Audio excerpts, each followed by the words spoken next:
Hi అండి, అందరూ బాగున్నారా? ఈ రోజైతే నేను ఎక్కడికి వచ్చానో మీకు అర్థమైపోయి ఉంటుంది. అవునండి, తలుపులమ్మ తల్లి ఆలయానికి అయితే వెళ్ళానండి నేను. మన మండపేట నుంచి రామచంద్రపురం వెళ్ళే రూట్లో అయితే మాచవరం దాటాక అయితే లోపలికైతే ఈ రూట్లో వెళ్ళాలండి. చిన్న లోవ అని కూడా అంటారండి.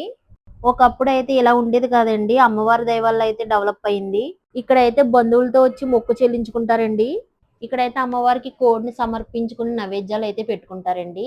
300 సంవత్సరాల చరిత్ర అయితే ఉందండి అమ్మవారికి.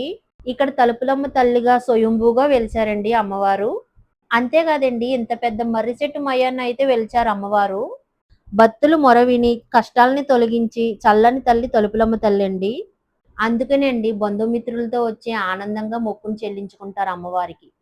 ఇప్పుడైతే ఆషాఢ మాసం కదండి, అలాగే ఆదివారం మంగళవారం కూడా ఈ గుడి అయితే ఖాళీ ఉండదండి.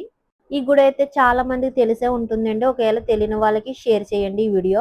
మీరు ఎప్పుడైనా ఈ గుడికి వచ్చారో లేదో కూడా కామెంట్ చేయండి. అలా వెళ్తూ వెళ్తూ ఫాలో చేసేయండి.